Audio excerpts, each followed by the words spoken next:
Le plan de victoire de Zelensky, un délire sous substance, déclare Medvedev. C'est l'attaque verbale cinglante lancée par l'ancien président russe. Il ironise sur ce fameux plan de victoire ukrainien, le comparant non pas à une stratégie militaire, mais à une hallucination sous l'influence de drogues psychotropes. Une rhétorique polémique qui vise directement Volodymyr Zelensky et ses alliés occidentaux. Abonnez-vous et partagez cette vidéo pour ne rien manquer des derniers développements sur la scène internationale. Dmitri Medvedev, fidèle allié de Vladimir Poutine, n'a pas mâché ses mots.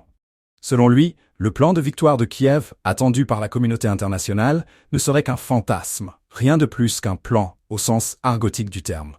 Medvedev fait référence ici à la marijuana, au hashish et autres substances psychotropes, soulignant l'effet du tétrahydrocannabinol ou THC sur le cerveau humain.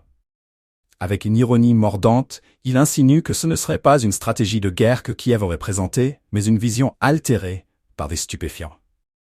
L'ancien président va plus loin.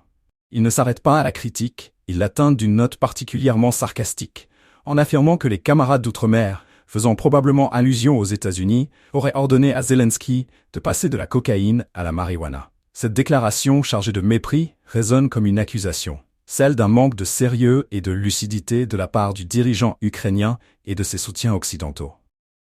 Medvedev n'est pas novice dans l'art de la provocation. Depuis le début de la guerre en Ukraine, il a pris l'habitude d'utiliser un ton particulièrement acerbe pour commenter les actions de Kiev. Mais cette fois-ci, en décrivant ce plan de victoire comme le produit d'un cerveau sous influence, il place la barre encore plus haut dans l'escalade verbale. L'objectif est clair. Discréditer les autorités ukrainiennes et semer le doute sur leur capacité à mener une contre-offensive sérieuse contre l'armée russe. Cette attaque est aussi un coup direct contre le président Zelensky, dont l'image a été scrutée et critiquée à maintes reprises par Moscou.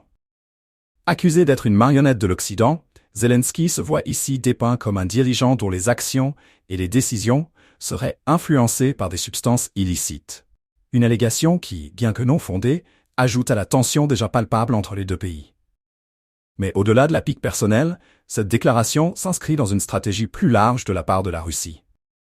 Medvedev sait que ses propos seront largement relayés dans les médias, tant en Russie qu'à l'étranger. Le message qu'il envoie vise à décrédibiliser non seulement Zelensky, mais aussi l'ensemble de l'effort de guerre ukrainien.